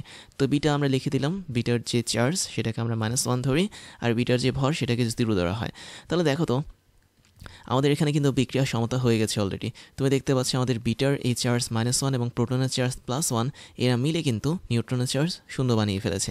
আবার বিটার যে ভর সেটা হচ্ছে 0, আমাদের প্রোটনের যে ভর সেটা হচ্ছে 1, 0 এবং 1 যোগ করে আমরা নিউট্রনের ভর 1 পাচ্ছি। তার মানে যখন এরকম নিউট্রন থেকে বিটা কণা এভাবে নির্গত হবে, একমাত্র এখানে দুর্বল নিউক্লিয় বল কাজ করে বলেই আমাদের এই বিটা কণাটা নির্গত হবে। তাহলে এটা হচ্ছে কি একটা দুর্বল নিউক্লিয় বলের এক্সাম্পল। বাট মজার বিষয় হচ্ছে, আমাদের এখানে বিটা কণা সম্পূর্ণ শক্তি নিয়ে বের হয় না। দ্যাট মিনস নিউট্রন যখন ভেঙে যায়, তখন প্রচুর পরিমাণ শক্তি নির্গত হয়, এবং এই নির্গত শক্তির কিছু অংশ কেবলমাত্র ওই বিটা কণাটা ধরে রাখে, আর বাকি অংশ ধরে রাখে অন্য একটা কণা, যেটাকে আমরা এন্টি নিউট্রিনো বলে থাকি। দ্যাট মিনস এটাকে আসলে এরকমভাবে প্রকাশ করা হয়, একটা মিউ লিখে এর উপরে একটা বাদ চিহ্ন দেওয়া হয়। তাহলে এন্টি নিউট্রিনো এবং বিটা এরা মিলিতভাবে একটা শক্তি নির্গত করে, যে শক্তিটা নির্গত হয় নিউট্রন কণা ভেঙে যাওয়ার ফলে। তো এই যে এখানে নিউট্রন কণার মধ্যে একটা নির্দিষ্ট বলের মাধ্যমে বা ফোর্সের মাধ্যমে বিটা কণা বা এন্টি নিউট্রিনো কণা এরা হচ্ছে যুক্ত ছিল, এই দুর্বল বলটাই হচ্ছে কি দুর্বল নিউক্লিয় বল বা উইক নিউক্লিয়ার ফোর্স। তার মানে যে কোনো ধরনের তেজস্ক্রিয় পদার্থের মধ্যেই তুমি দুর্বল নিউক্লিয় বল জিনিসটাকে পাবে। এবং এই যে দুর্বল নিউক্লিয় বল, এদের যেই আকর্ষণ বা বিকর্ষণের যে রেঞ্জ, এবং আমি একটু এখানে ক্লিয়ার করে দিই, দুর্বল নিউক্লিয় বলটা কিন্তু কখনোই বিকর্ষণ বল না, এটা হচ্ছে অ্যাট্রাকটিভ ফোর্স বা আকর্ষণ বল। তাহলে এই জিনিসটা তোমাকে ভালোভাবে মনে রাখতে হবে। দুর্বল নিউক্লিয় বল হচ্ছে কি একটা আকর্ষণ বল, এবং এই আকর্ষণ বলের যে রেঞ্জ সেটা অনেক অনেক কম থাকে। দ্যাট মিনস একটা প্রোটন কিংবা একটা নিউট্রনের কথা যদি বলি, তাহলে প্রোটন এবং নিউট্রনের যে ব্যাস আছে বা ব্যাসার্ধ আছে, তার চেয়েও কিন্তু কম পরিমাণ দূরত্বে আমাদের এখানে দুর্বল নিউক্লিয় বলটা কাজ করে। তাহলে তুমি বলতে পারো, যখন আমরা এরকম দুইটা বস্তুকে খুবই কাছাকাছি আনবো, যেটা হচ্ছে আমাদের প্রোটন এবং নিউট্রনের চেয়েও অনেক ছোট পরিমাণ দূরত্ব হবে, তখনই আমাদের এখানে দুর্বল নিউক্লিয় বল কাজ করবে। আর এই দুর্বল নিউক্লিয় বলের জন্য আমরা দেখতে পাচ্ছি এখানে নিউট্রনটা সম্পূর্ণরূপে পরিবর্তন হয় প্রোটনে কনভার্ট হয়েছে। যেমন আমি তোমাদেরকে আরেকটা এক্সাম্পল দেখাতে পারি, খেয়াল করে দেখো, আমাদের এখানে একটা ট্রিটিয়াম দেওয়া আছে। ট্রিটিয়াম মানে হচ্ছে কি হাইড্রোজেনের একটা আইসোটোপ, এবং আইসোটোপে দেখতে পাচ্ছ যে ওর ভরটা হচ্ছে 3 এবং চার্জ হচ্ছে +1। তার মানে এটা বলতে পারি একটা প্রোটন আর কি এখানে অবশিষ্ট আছে। তো তুমি দেখতে পাচ্ছ যখন আমাদের এখানে বিটা পার্টিকেলটা নির্গত হবে, তখন তুমি এখানে দেখো আমাদের টোটাল বিক্রিয়াটা কিন্তু চেঞ্জ হয়ে যাবে। দ্যাট মিনস আমাদের এখানে হিলিয়াম তৈরি হবে এবং এক্ষেত্রে আমাদের একটা অ্যান্টি নিউট্রিনো নির্গত হবে। তাহলে দেখো তো আমাদের এখানে আসলে ট্রিটিয়াম যেটা, সেখানে কিন্তু কি থাকে, ট্রিটিয়ামের কথা কিন্তু তোমরা জানো। ট্রিটিয়ামের মধ্যে আমাদের কী কী জিনিস থাকে? আমরা জানি যে ট্রিটিয়ামের মধ্যে আমাদের 2টা নিউট্রন থাকে এবং একটা মাত্র প্রোটন থাকে, তাই না? এটা হচ্ছে আমাদের এখানে ট্রিটিয়ামের বৈশিষ্ট্য। এখন এই ট্রিটিয়াম থেকে যে আমি নিউট্রনটা দেখতে পাচ্ছি, এই নিউট্রনটা এখন কি হয়ে গেল? কনভার্ট হয়ে গেল প্রোটনে, এবং প্রোটনে কনভার্ট হওয়ার পর আমি দেখতে পাচ্ছি আমাদের এই জায়গাটাতে জাস্ট 2টা প্রোটন থাকছে এবং একটা নিউট্রন থাকছে। এর মানে আমি একটু সহজ করে বলি, দেখো আমাদের প্রথম কন্ডিশনে ট্রিটিয়াম যেটা ছিল হাইড্রোজেনের একটা আইসোটোপ, সেখানে নিউট্রন ছিল 2টো, প্রোটন ছিল একটা। আর আমরা জানি যে বিটা যদি ডিকে হয়, ডিকে মানে হচ্ছে ক্ষয় যদি হয়, তাহলে এই পদ্ধতিতে আমাদের নিউট্রনটা প্রোটনে কনভার্ট হবে। তার মানে তুমি এখানে স্পষ্ট দেখতে পাচ্ছ আমাদের এই জায়গাটাতে 2টা প্রোটন চলে এসেছে। আচ্ছা, আমি একটু মনে হয় ভুল লিখেছি, আমাদের এখানে হ্যাঁ প্রোটন হচ্ছে 2টা আর একটা থাকবে হচ্ছে নিউট্রন, রাইট? তাহলে আমরা দেখতে পাচ্ছি আমাদের এখানে 2টা নিউট্রন থেকে একটা নিউট্রনে কনভার্ট হয়েছে, আর এখানে একটা প্রোটন থেকে 2টা প্রোটনে কনভার্ট হয়েছে। আমার মনে হয় তীর চিহ্ন দিয়ে দেখিয়ে দিই। তুমি দেখতে পাচ্ছ 2টা নিউট্রন কনভার্ট হয়ে গেছে এখন একটা নিউট্রনে, আবার একটা প্রোটন কনভার্ট হয়ে গেছে 2টা প্রোটনে। তাহলে এর মানে হচ্ছে আমাদের এখানে বিটা পার্টিকেলের ক্ষয় ঘটেছে, এবং এই ক্ষয়টা হয়েছে কী জন্য? দুর্বল নিউক্লিয় বলের জন্য। কেননা দুর্বল নিউক্লিয় বলের মাধ্যমে কিন্তু আমাদের এখানে বিটা কিংবা অ্যান্টি নিউট্রিনো এরা যুক্ত থাকে কোনো একটা পরমাণুর সাথে। তো যখনই আমরা কোনো একটা তেজস্ক্রিয় পরমাণু নিয়ে কাজ করব, তখন স্বতঃস্ফূর্তভাবে, দ্যাট মিনস বাইরে থেকে কোনো এক্সটার্নাল বল প্রয়োগ করা ছাড়াই বা কোনো রকম কাজ করা ছাড়াই কিন্তু আমাদের এখানে বিটা কণা বা গামা রশ্মি বা আলফা কণা এগুলো নির্গত হয়ে যায়। তার মানে এদের সাথে অবশ্যই দুর্বল নিউক্লিয় বলটা কাজ করে, এবং অবশ্যই আমাদের এখানে বিটা কণা সবগুলো শক্তি নিতে পারবে না, ওর জন্য এক্সট্রা কিছু শক্তি নিয়ে নেবে অ্যান্টি নিউট্রিনো কণাটা। তো এই হচ্ছে আমাদের দুর্বল নিউক্লিয় বল, এবং এটা সবচেয়ে বেশি দেখা যায় তেজস্ক্রিয় পদার্থের মধ্যে। এখন এই যে এখানে দুর্বল নিউক্লিয় বলটা কাজ করে, এই কাজ করার জন্য অবশ্যই একটা কণা দেয়, এবং এই কণার খুব সুন্দর একটা নাম আছে যেটাকে বলা হয় বোসন কণা। তাহলে চিন্তা করো, বোসন যে কণাটা আছে, বিজ্ঞানী যে বসু ছিলেন সত্যেন্দ্রনাথ বসু, ওনার নাম অনুসারে এই কণাটার নাম রাখা হয়েছে বোসন কণা। এবং এই বোসন কণার যে পারস্পরিক বিনিময়, এই বিনিময়ের মাধ্যমে ধরা হয় দুর্বল নিউক্লিয় বল কাজ করে। মানে বিষয়টা এরকম যে আগের মতো করি, তুমি ধরো তোমার এখানে বিটা রশ্মি যেটা আছে, বিটা কণা যেটা আছে সেটা যেহেতু নির্গত হচ্ছে, তার মানে বিটা কণার মধ্যে কিছু পরিমাণ বোসন কণা থাকবে। আবার তোমার এখানে যে নিউট্রন থেকে এটা নির্গত হচ্ছে, নিউট্রনের মধ্যেও কিছু পরিমাণ বোসন কণা থাকবে। তাহলে এই যে নিউট্রনের মধ্যে থাকা বোসন কণা এবং বিটা কণিকার মধ্যে থাকা বোসন কণা, এরা একে অপরের সাপেক্ষে পারস্পরিক কি বলবো ট্রান্সপোর্টেশন হবে, বা পারস্পরিক যেই কি বলে এটাকে, ট্রান্সপোর্টেশন মানে হচ্ছে চলাচল যে হয়, সে চলাচলটা করে। তো ওই চলাচলের মাধ্যমে আমাদের এখানে দুর্বল নিউক্লিয় বলটা কাজ করে। বাট এটা একটা ধারণা, এটা বিজ্ঞানীরা একটা ধারণা দিয়ে রেখেছেন যে বোসন নামক এক ধরনের কণার পারস্পরিক যেই ক্রিয়া, এই ক্রিয়ার মাধ্যমে আমাদের এখানে দুর্বল নিউক্লিয় বলটা কাজ করে। তারপরে যে বলটা নিয়ে দেখব সেটা হচ্ছে সবল নিউক্লিয় বল বা স্ট্রং নিউক্লিয়ার ফোর্স। তো এই সবল নিউক্লিয় বল যেটা, সেটা শুধুমাত্র পরমাণুর মধ্যেই কাজ করে, দ্যাট মিনস পরমাণুর একদম ভেতরে কাজ করে। যেমন তুমি দেখতে পাচ্ছ আমাদের এখানে একটা নিউক্লিয়ন দেখা যাচ্ছে। নিউক্লিয়ন মানে হচ্ছে প্রোটন এবং নিউট্রনের সমন্বয়। তো আমি যদি তোমাদেরকে একটু দেখাই, তুমি এখানে একটা পরমাণুর কেন্দ্র দেখতে পাচ্ছ, যেখানে কোনো একটা জায়গায় নিউট্রন আছে এবং কোনো একটা জায়গায় প্রোটন আছে। তার মানে প্রোটন আর নিউট্রন মিলে কিন্তু পরমাণু নিউক্লিয়াস তৈরি হয়। আর তার চারপাশে যেগুলো ঘুরছে সেগুলো কিন্তু এক একটা ইলেকট্রন। তার মানে মোটামুটি একটা পরমাণু 3D মডেল আমরা এখানে দেখতে পাচ্ছি। তো হলুদ কালারের এগুলো যে ছুটাছুটি করছে, এগুলো হচ্ছে ইলেকট্রন, আর একদম মাঝখানে প্রোটন আর নিউট্রন একসাথে মিলেমিশে আছে। এখন খেয়াল করো তো, কোনো একটা পরমাণুর কেন্দ্রের দিকে যদি আমি তাকাই, সেখানে কিন্তু প্রোটন আছে, প্রোটন হচ্ছে পজিটিভ চার্জযুক্ত। তার পাশে আরেকটা প্রোটন আছে, সেটাও কি পজিটিভ চার্জযুক্ত। তার মানে একটা আরেকটা প্রোটন যখন কাছাকাছি থাকবে, তখন এই স্থির বৈদ্যুতিক বিকর্ষণ বলের মাধ্যমে তারা কিন্তু পরস্পর দূরে সরে যাওয়ার চেষ্টা করবে। তারপরও আমরা দেখতে পাই কোনো একটা পরমাণুর যেই কোনো একটা মৌলিক পদার্থ যে পরমাণু, তার কেন্দ্রে কিন্তু অসংখ্য প্রোটন একসাথে থাকতে পারে। যেমন কোনো একটা পদার্থের কথা যদি বলি, যেমন ইউরেনিয়ামের কেন্দ্রে কিন্তু প্রায় 92টার মতো প্রোটন থাকে, তাই না? তো এই প্রোটনগুলো কিন্তু অনেক কাছাকাছি অবস্থান করে, তারপরে তারা একে অপরকে বিকর্ষণ করে না। তার মানে অবশ্যই তাদের মধ্যে একটা নির্দিষ্ট বল আছে, যে বলের জন্য তারা একে অপরের সাথে যুক্ত থাকতে পারে। আবার খেয়াল করে দেখো, আমি যদি নিউট্রনের কথা বলি, চার্জ নিরপেক্ষ দুইটা নিউট্রন যখন পাশাপাশি থাকবে তখন তারাও কিন্তু খুবই স্টেবল থাকে পরমাণু কেন্দ্রে, তারাও কিন্তু কখনো একে অপরকে বিকর্ষণ করে দূরে সরে যায় না। আবার আমি যদি প্রোটন এবং নিউট্রনের কথা বলি, দ্যাট মিনস তৃতীয় যেই পেয়ার বা জোটটা আছে, সেখানে আমি দেখতে পাচ্ছি যে এটাও কিন্তু খুব সুন্দরভাবে কাছাকাছি থাকে। তার মানে একটা পরমাণু কিন্তু কখনোই ধ্বংস হয়ে যায় না। ধ্বংস হওয়া বলতে হচ্ছে আমাদের এখানে প্রোটন এবং নিউট্রন এরা কিন্তু ছোটাছুটি করে না বা সরে যায় না। যদি সরে যেত তাহলে কিন্তু আমাদের মহাবিশ্বে পরমাণুর কোনো অস্তিত্ব থাকতো না, তারা ভাসমান অবস্থা থাকতো। তো এই যে এখানে নিউট্রনের মধ্যে, প্রোটন নিউট্রনের মধ্যে বা প্রোটন প্রোটনের মধ্যে যে আকর্ষণ বলটা কাজ করে, সেটাই হচ্ছে আমাদের সবল নিউক্লিয় বল। তার মানে তুমি বলতে পারো আমাদের এখানে সবল নিউক্লিয় বলটা আসলে তিনটা ক্ষেত্রেই কাজ করে বা তিনটা পেয়ারের জন্য কাজ করে। এবং মজার বিষয় হচ্ছে এই বলগুলো শুধুমাত্র কাজ করে খুবই নগণ্য বা মিনিমাম ডিস্টেন্সে। দ্যাট মিন্স আমাদের এখানে প্রোটন আর প্রোটনের মধ্যে ডিস্টেন্স যেটা, এটা অনেক কম থাকতে হবে। নিউট্রনের মধ্যে ডিস্টেন্স এটাও অনেক কম থাকতে হবে। প্রোটন নিউট্রনের মধ্যে যে ডিস্টেন্স বা দূরত্ব, এটাও অনেক অনেক কম থাকতে হবে। তা না হলে কিন্তু এই বলটা কাজ করে না। তাহলে খুবই শর্ট রেঞ্জ বা স্বল্প পরিসরে এই বলটা কাজ করে। এবং একই সাথে আমাদের এই যে বলটা দেখতে পাচ্ছি, এটা কিন্তু আকর্ষণধর্মী বল। দ্যাট মিনস প্রোটন প্রোটনকে টানছে, নিউট্রন নিউট্রনকে টানছে, আবার প্রোটনও কি নিউট্রনকে টানছে। তাহলে খেয়াল করো তো, প্রোটন আর প্রোটন পরস্পরকে যে বিকর্ষণ করে, এটা কিন্তু ছিল আমাদের তড়িৎচুম্বকীয় বল, তাই না? কেননা দুটোটাই হচ্ছে কি আমাদের আধান। তার মানে আমাদের তড়িৎচুম্বকীয় বল বা ইলেকট্রোম্যাগনেটিক ফোর্স যেটা, তার মানটা কিন্তু অনেক অনেক কম আমাদের স্ট্রং নিউক্লিয়ার ফোর্সের তুলনায়। তার মানে সবল নিউক্লিয়ার বলটা হচ্ছে সবচেয়ে বেশি শক্তিশালী মৌলিক বল, যার ধারে কাছেও অন্য কোনো মৌলিক বলটা আসতে পারে না। এবং এটা খুবই নগণ্য একটা রেঞ্জে বা শর্ট রেঞ্জের মধ্যে কাজ করে। তুমি যদি প্রোটনকে অনেক দূরে রাখো, তারা কিন্তু একে অপরকে কীভাবে সবল নিউক্লিয় বল আকর্ষণ করবে না। এখন এক্ষেত্রে সবল নিউক্লিয় বলের জন্য একটা নির্দিষ্ট কণিকা বা কণাকে দায়ী করা হয়, যার নামটাও খুব সুন্দর, সেটা হচ্ছে মেসন। তাহলে মেসন হচ্ছে এমন একটা কণা বা কণিকা যেটার পারস্পরিক আদান প্রদানের ফলে বা বিনিময়ের ফলে আমাদের এখানে সবল নিউক্লিয় বল কাজ করে। এটা আসলে ধরা হয়, বিজ্ঞানীরা ধরেছেন আর কি। যেমন প্রোটনের মধ্যে কিছু পরিমাণ মেসন কণা থাকে, আর এখানেও প্রোটনের মধ্যে কিছু পরিমাণ মেসন কণা থাকে। যখন এই দুইটা প্রোটনের মধ্যে মেসন কণার এরকম আদান প্রদান হয়, তখন তাদের মধ্যে আকর্ষণ বলটা কাজ করে। একইভাবে তুমি ধরতে পারো নিউট্রনের মধ্যেও কিন্তু মেসন কণা থাকতে পারে, প্রোটন নিউট্রনের মধ্যেও মেসন কণা থাকতে পারে।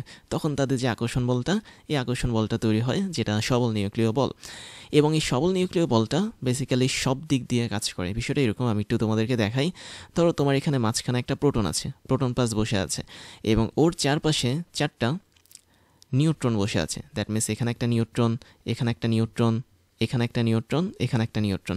ধরো এইভাবে কোনো একটা পরমাণু কেন্দ্রে বসে আছে ওরা। আবার প্রোটনের কর্ণ বরাবর এই পাশগুলোতে আবার প্রোটন বসে আছে। ধরো এখানে একটা প্রোটন, এখানে একটা প্রোটন, আবার এখানে একটা প্রোটন, এখানে একটা প্রোটন। তার মানে বিষয়টা হচ্ছে এরকম, মাঝখানে থাকা প্রোটন কিন্তু সব দিক দিয়েই সবল নিউক্লিয় বলের এক্সপিরিয়েন্স পাবে। বিষয়টা কীরকম, আমাদের এখানে এই প্রোটন এবং এই নিউট্রনের মধ্যে একটা বল কাজ করবে, তারপর পেছনে থাকা একটা নিউট্রনের মধ্যে সবল নিউক্লিয় বল কাজ করবে, নিচে থাকা নিউট্রনের সাথেও কাজ করবে, উপরে থাকা নিউট্রনের সাথেও কাজ করবে। তো এই চারদিকে সে চারটা নিউট্রনের সাথে সুন্দরভাবে একটা বলের কাজ করায় বা সুন্দর একটা সম্পর্ক ঘটায়। পাশাপাশি এখানে আরও একটা ঘটনা ঘটে, এই প্রোটন কর্ণ বরাবর এই প্রোটনকে আকর্ষণ করে, এই প্রোটন কর্ণ বরাবর এখানে আকর্ষণ করে, এখানে আকর্ষণ করে, এখানে আকর্ষণ করে। তার মানে দেখতে পাচ্ছি এখানে মাঝখানে থাকা প্রোটনটা প্রায় সব দিক দিয়ে থাকা প্রোটনকে আকর্ষণ করছে এবং নিউট্রনকে আকর্ষণ করছে, এবং এই প্রত্যেকটা আকর্ষণ হচ্ছে সবল নিউক্লিয় বল হিসেবে কাজ করে। এবং মজার বিষয় হচ্ছে, তুমি যদি এই প্রোটন থেকে দূরবর্তী কোনো একটা প্রোটনের দিকে তাকাও, ধরো এখানে একটা দূরবর্তী প্রোটন আছে, আবার একই সাথে তুমি দেখতে পাচ্ছ এখানে একটা দূরবর্তী নিউট্রন আছে, তখন এই প্রোটনটা কিন্তু ওই প্রোটন এবং নিউট্রনকে আকর্ষণ করবে না। দ্যাট মিনস আমি যদি বলি আমাদের এই প্রোটনটা কখনোই এই প্রোটনকে আকর্ষণ করবে না, অথবা এই নিউট্রনকে কিন্তু আকর্ষণ করবে না। এর মানে হচ্ছে খুবই স্বল্প একটা পরিমাণ দূরত্বে সবল নিউক্লিয় বলটা কাজ করে, কখনো অনেক বেশি পরিমাণ দূরত্বে এটা কাজ করে না। আর এটা সবসময় আমরা পরমাণু নিউক্লিয়াসে দেখতে পাই, অন্য কোনো জায়গায় কিন্তু এটাকে দেখতে পাওয়া যায় না। তাহলে সবসময় মনে রাখবে, আমাদের এখানে নিউক্লিয়াসের ভিতরে বা কোনো একটা পরমাণু কেন্দ্রের মধ্যে যে ধরনের বলগুলো কাজ করে, তার মধ্যে সবচেয়ে শক্তিশালী হচ্ছে সবল নিউক্লিয় বল। এখন কাহিনী হচ্ছে, যদি তুমি কখনো এই সবল নিউক্লিয় বলটাকে আনব্যালেন্স করে ফেলো, আনব্যালেন্স মানে হচ্ছে কি, যদি এই বলটাকে একদম নষ্ট করে ফেলো বা ড্যামেজ করে ফেলো, আমি এক কথায় ড্যামেজ লিখি, তো আমরা এখন কি করছি, আমরা এখন সবল নিউক্লিয় বলটাকে ড্যামেজ করছি। তো তুমি যদি কখনো এটাকে ড্যামেজ করতে পারো, তখনই হচ্ছে পারমাণবিক যুদ্ধ শুরু হবে। তার মানে তুমি যখন পারমাণবিক বোমার কথা বলছো, সেই পারমাণবিক বোমার মধ্যে কিন্তু আসলে এই কাজটা করা হয়। কেননা যখন আমাদের এখানে প্রোটন নিউট্রন এদের আকর্ষণ বল ভেঙে যাবে, বা সবল নিউক্লিয় বল যখন ভেঙে যাবে, তখন তারা খুব প্রচণ্ড গতিতে এদিক ওদিক ছোটাছুটি করবে, এবং ওই ছোটাছুটির জন্য আশেপাশে যা আছে সব কিছু সে ভেঙে দিবে। তাহলে বলতে পারি আমাদের এখানে প্রোটন নিউট্রন এদের শক্তি অনেক অনেক পরিমাণ বেশি হয়ে যাবে তখন, এবং ওই মুহূর্তে আমাদের টোটাল চারপাশে একটা পারমাণবিক যুদ্ধ লাগিয়ে দিবে তারা। তাহলে কোনো একটা পারমাণবিক বোমা যখন ছাড়া হয় পৃথিবীতে, তখন সেটা যখন ব্রাস্ট হয়, ওই মুহূর্তটাতে আসলে তার মধ্যে থাকা ইউরেনিয়ামের যে পরমাণু আছে, সেই পরমাণু নিউক্লিয়াসের আসলে আনব্যালেন্স অবস্থা ঘটে, বা নিউক্লিয়াসের যে সবল নিউক্লিয় বল আছে সেটা টোটালি ড্যামেজ হয়ে যায়। তাহলে এই হচ্ছে আমাদের মেইন কাহিনী। তো আমরা কখনো প্রোটন এবং নিউট্রনকে ড্যামেজ করব না, আমরা লক্ষ্য রাখবো যাতে ওরা একে অপরের সাপেক্ষে চলে না যায়। যদি চলে যায় তাহলে বিপদ, টোটাল পৃথিবীটা তারা ধ্বংস করে দেবে। তো এই হচ্ছে আমাদের সবল নিউক্লিয় বল। তারপরে যে টপিকটা সেটা খুবই ইন্টারেস্টিং, সেটা হচ্ছে বলের একীভূতকরণ, এবং এটাকে ইংলিশে বলা হয় unification of forces. That means আমরা যে 4 ধরনের মৌলিক বল দেখলাম, প্রত্যেকটা বল আসলে আগে একত্রিত অবস্থায় ছিল বা একসাথে ছিল, পরবর্তীতে তারা আস্তে আস্তে পৃথক হয়ে 4টা মৌলিক বল রূপান্তর হয়েছে। তো খেয়াল করে দেখো, আমাদের এখানে একটা ছবি দেখতে পাচ্ছি, এবং এটা হচ্ছে আমাদের মহাবিস্ফোরণ বা বিগ ব্যাংয়ের একটা ছবি। তো বিষয়টা কীরকম দেখো, একদম শুরুতে আমি যদি এই পয়েন্টের দিকে একটু তাকাই, তাহলে দেখতে পাচ্ছি এখানে আমাদের মহাবিস্ফোরণ ঘটেছে বা বিগ ব্যাং ঘটেছে, যার মাধ্যমে আমাদের এই টোটাল ইউনিভার্সটা তৈরি হয়েছে। তো এই বিগ ব্যাং ঘটার পর একটা নির্দিষ্ট সময় পর্যন্ত কিন্তু 4টা মৌলিক বল একত্রিত ছিল। দ্যাট মিনস দেখতে পাচ্ছি 10⁻43 সেকেন্ড, খুবই কম পরিমাণ সময়। তো এতটুকু সময়ের মধ্যে কিন্তু আমাদের এখানে 4টা মৌলিক বল একসাথে ছিল। দ্যাট মিনস এই রেঞ্জের মধ্যে আমাদের 4টা মৌলিক বল একসাথে ছিল। তো যখন আমাদের পৃথিবী না, এখানে আমি মহাবিশ্ব বলবো বা ইউনিভার্স বলবো, তো এই মহাবিশ্বের তাপমাত্রা যখন 10⁻32 কেলভিন হয়, ওই মুহূর্তটাতে আমাদের এখানে একটা বল পৃথক হয়ে যায়, যেটাকে আমি দেখতে পাচ্ছি মহাকর্ষ বল। তাহলে দেখো, আমাদের এখানে এতটুকু হচ্ছে একটা নির্দিষ্ট সময়সীমা, এবং এই সময়সীমার মধ্যে আমাদের পৃথিবীর তাপমাত্রা ছিল 10⁻32 কেলভিন, এবং ওই মুহূর্তটাতে আমাদের এখানে 4টা মৌলিক বলের মধ্যে থেকে একটা মৌলিক বল পৃথক হয়ে যায়, যেটা হচ্ছে মহাকর্ষ বল। এবং যখন আমাদের সময়টা 10⁻35 সেকেন্ড হয়, অতটুকু সময়ের মধ্যে আবার মহাবিশ্বের তাপমাত্রাটা কমে গিয়ে 10⁻27 ক্যালভিন হয়, এবং ওই মুহূর্তটাতে আমি দেখতে পাচ্ছি আরও একটা মৌলিক বল পৃথক হয়ে যায়, এবং সেটা হচ্ছে কি সবল নিউক্লিয় বল। তার মানে সবল নিউক্লিয় বলটা ঠিক একটা নির্দিষ্ট পয়েন্টে পৃথক হয়, আমি এই পয়েন্টটার নাম দিলাম ধরো বি, আর মহাকর্ষ বলটা একটা নির্দিষ্ট পয়েন্টে পৃথক হয়, যেটা নাম দিলাম আমি ধরো এ। তাহলে দেখতে পাচ্ছি যে আমাদের একদম শুরুতে মহাবিস্ফোরণের সময় বা বিগ ব্যাংয়ের সময় প্রত্যেকটা মৌলিক বল কিন্তু একসাথে ছিল, বা একটা নির্দিষ্ট সময় পর পর তারা কিন্তু পৃথক হয়ে গেছে। আবার দেখো, যখন আমাদের 10⁻12 সেকেন্ড হয় মহাবিস্ফোরণের পর বা বিগ ব্যাংয়ের পর, ওই সময়টাতে আমাদের মহাবিশ্বের তাপমাত্রা হয় 10⁻15 ক্যালভিন, তার মানে আরও তাপমাত্রা কমেছে। এবং ওই মুহূর্তটাতে তুমি ধরো এটা হচ্ছে আমাদের সি পয়েন্ট, এবং এই পয়েন্ট থাকা অবস্থায় আমি দেখতে পাচ্ছি আমাদের এখানে বাকি যে 2টা বল ছিল তারাও পৃথক হয়ে যায়। দ্যাট মিনস একটা ছিল হচ্ছে ইলেকট্রোম্যাগনেটিক ফোর্স বা তড়িৎচুম্বকীয় বল, আরেকটা ছিল আমাদের দুর্বল নিউক্লিয় বল। এবং আজ পর্যন্ত, দ্যাট মিনস বর্তমান সময় পর্যন্ত, এই 4টা বল সম্পূর্ণভাবে পৃথক অবস্থায় থেকেছে। তো এর মধ্যে এই না যে সবগুলো বল এখনও পৃথক অবস্থায় আছে, দ্যাট মিনস বিজ্ঞানীরা এখনও রিসার্চ করছেন বা বলা যায় গবেষণা করছেন যে এই বলগুলোকে যদি কোনোভাবে একত্রিত করা যায় তাহলে খুব ভালো হয়। যেমন কয়েকশো বছর আগেরও একটা ধারণা ছিল যে চুম্বক বল এবং তড়িৎ বল এরা আসলে পৃথক বল, বাট পরবর্তীতে জেমস ক্লার্ক ম্যাক্সওয়েল নামক একজন বিজ্ঞানী ছিলেন, উনি আসলে তড়িৎ চুম্বকীয় তত্ত্বের মাধ্যমে প্রমাণ করেন যে সত্যিকার অর্থে চুম্বক বল এবং তড়িৎ বল এরা আসলে একটা সমষ্টিগত বল। দ্যাট মিনস ইলেকট্রোম্যাগনেটিক ফোর্স হচ্ছে একটা সমষ্টিগত বল। তো আবার আরেকটা কাহিনী ঘটেছে, যেটার জন্য নোবেল পুরস্কার পেয়েছেন 3জন। একজনের নাম হচ্ছে ওয়াইনবার্গ, একজনের নাম হচ্ছে আব্দুস সালাম, এবং আরেকজনের নাম হচ্ছে গ্লাসো। ওনারা কী করেছেন, ওনারা 2টা বলকে একত্রিত করার চেষ্টা করেছেন। এর মধ্যে একটা হচ্ছে আমাদের এই দুর্বল নিউক্লিয় বল, আরেকটা হচ্ছে তড়িৎচুম্বকীয় বল। দ্যাট মিনস ওনারা ট্রাই করেছেন এই রিজিয়নে বা এই অঞ্চলে ফিরে যাওয়ার জন্য, যেখানে দেখতে পাচ্ছ দুর্বল নিউক্লিয় বল এবং তড়িৎচুম্বকীয় বল তারা একসাথে আছে। দ্যাট মিনস বি থেকে শুরু করে সি, এতটুকু অঞ্চলের মধ্যে কিন্তু এই দুটো বল একসাথে ছিল, এবং এগুলোকে একত্রে ইংলিশে ইলেকট্রোউইক ফোর্স বলা হয়ে থাকে। তো এনারা 3জন এই কাজটা করেছেন বা চেষ্টা করেছেন, যার জন্য এনারা নোবেল প্রাইজ পেয়েছেন। এবং এই ক্ষেত্রে ওনারা বিভিন্ন ম্যাথমেটিক্যাল ক্যালকুলেশনের মাধ্যমে এই দুটো বলকে একত্রিত করতে পেরেছেন। তো একত্রিত করতে পারা মানে হচ্ছে এই না যে ওনারা এই দুটো বল একত্রিত করে নতুন একটা বল তৈরি করেছেন, তা না। ওনারা আসলে ম্যাথমেটিক্যাল কিছু ইকুয়েশন তৈরি করেছেন, তাদের মধ্যে সম্পর্ক তৈরি করেছেন এবং ওনারা বের করতে পেরেছেন অবশেষে যে হ্যাঁ, সত্যিকার অর্থে আমাদের তড়িৎচুম্বকীয় বল এবং দুর্বল নিউক্লিয় বলের মধ্যে একটা সুন্দর সম্পর্ক থাকে, যেটা আমাদের বি থেকে শুরু করে সি এতটুকু অঞ্চলে কাজ করে। তো এই হচ্ছে বলের একীভূতকরণ। এবং একই সাথে বিজ্ঞানের এখন রিসেন্ট যে কাজটা করছেন সেটা হচ্ছে সবগুলো বলকে একত্রিত করার চেষ্টা করছেন। তার মানে আমরা এখানে 4টা যে মৌলিক বল দেখতে পাচ্ছি তাদেরকে যদি আমরা একত্রিত করতে পারি তাহলে আমরা একদম ইনিশিয়াল বা শুরুতে চলে যেতে পারবো। দ্যাট মিনস বিগ ব্যাং হওয়ার ঠিক কিছুক্ষণ পর খুবই সামান্য সময়ের মধ্যে যে বলগুলো ভাগ হয়ে গেল তার আগের অবস্থাটা কী ছিল সেটা বের করা যাবে। এবং এই গবেষণার জন্য আমি বলতে পারি যে ওনারা একটা নাম দিয়েছেন এটার, সেটা হচ্ছে একীভূত ক্ষেত্রতত্ত্ব বা বলা যায় গ্র্যান্ড ইউনিফাইড ফিল্ড থিওরি। তাহলে আমি যদি একটু সংক্ষেপে লিখি এটাকে গ্র্যান্ড ইউনিফাইড ফিল্ড থিওরি, তাহলে এই যেই কনসেপ্টটা আছে বা এই যে একটা কাজ আছে এই কাজটাকে তারা এখনও এগিয়ে নিয়ে যাচ্ছেন, চেষ্টা করছেন। যদি কখনও এই 4টা মৌলিক বল একত্রিত হতে পারে বা একত্রিত হয়ে একটা সম্পর্ক তৈরি করতে পারে বিজ্ঞানীরা, তাহলে আমরা যে জিনিসটা জানতে পারবো সেটা হচ্ছে মহাবিশ্ব সৃষ্টির ইতিহাসটা জানতে পারবো। দ্যাট মিনস বিগ ব্যাংয়ের ঠিক পর মুহূর্তে কীভাবে কী ঘটেছে বা বিগ ব্যাংয়ের সময়টাতে কী ঘটেছে বা বিগ ব্যাংয়ের আগে কী অবস্থা ছিল সেগুলো নিয়ে একটা ভালো ধারণা পাওয়া যাবে যদি আমাদের এই থিওরিটা তৈরি করতে পারে।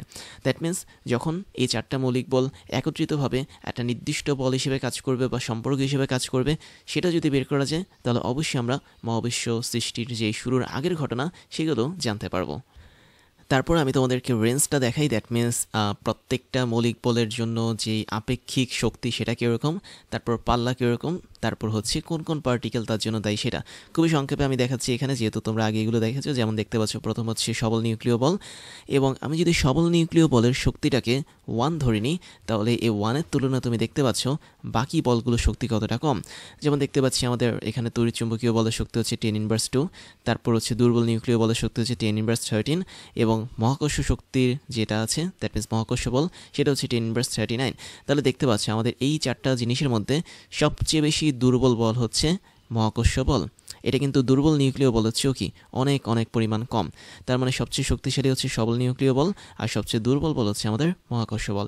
আবার রেঞ্জ বা পাল্লা বলতে বোঝাচ্ছে যে যখন দুইটা বস্তু মিনিমাম একটা নির্দিষ্ট ডিস্টেন্সে আসবে বা দূরত্বতে আসবে তখন আমাদের কী বল কাজ করে সেটা তুমি দেখতে পাচ্ছ। আমাদের সবল নিউক্লিয় বল যেটা সেটা যদি ক্রিয়া করতে চায় বা কাজ করতে চায় তাহলে 10^15 মিটার পর্যন্ত দূরত্বে আসতে হবে।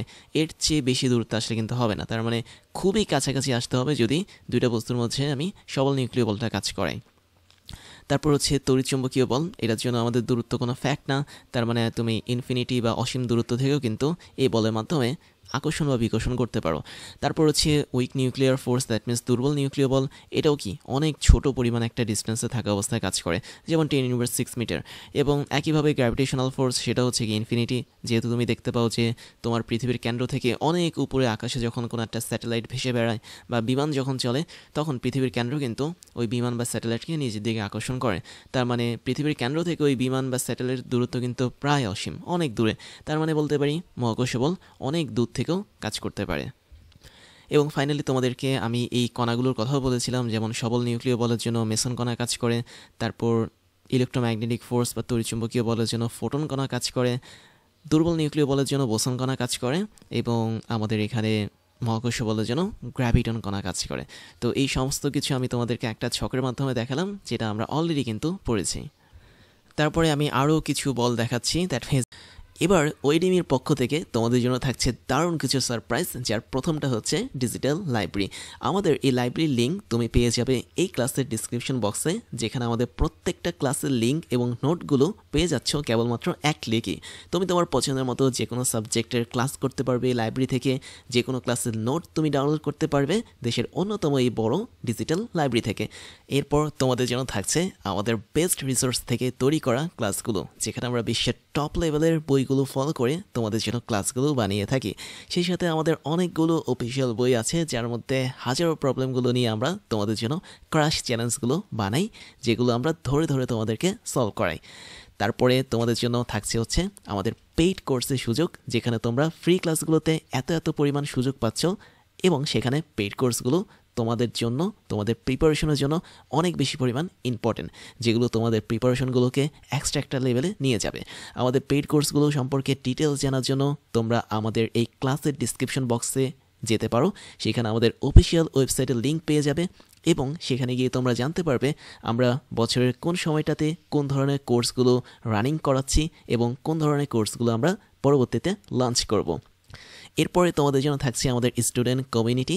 তোমরা সেখানে জয়েন করতে পারো। আমাদের অফিসিয়াল ফেসবুক পেজের লিঙ্ক হচ্ছে facebook.com/oedemy এবং তোমরা চাইলে আমাদের ফেসবুক গ্রুপেও জয়েন করতে পারো। গ্রুপের লিঙ্ক হচ্ছে facebook.com/groups/oedemy। তারপর তোমাদের জন্য থাকছে আমাদের ক্লাস এবং কোর্স নিয়ে সমস্ত আপডেট খবর জানার প্রসেস। তার জন্য তোমাকে জয়েন করতে হবে আমাদের টেলিগ্রাম চ্যানেলে এবং আমাদের টেলিগ্রাম চ্যানেলের লিঙ্ক হচ্ছে t.me/oedemy। এখানে জয়েন করলে তোমরা আমাদের প্রতিদিনের ক্লাসের খবরগুলো পেয়ে যাবে। কোন দিন কোন কোর্সটা আমরা লঞ্চ করছি, কোন কোর্সটা বর্তমানে রানিং আছে, কোন কোর্সটাতে তুমি ভর্তি হতে পারবে, সমস্ত ধরনের খবর তোমরা জেনে যাবে আমাদের এই টেলিগ্রাম চ্যানেল থেকে।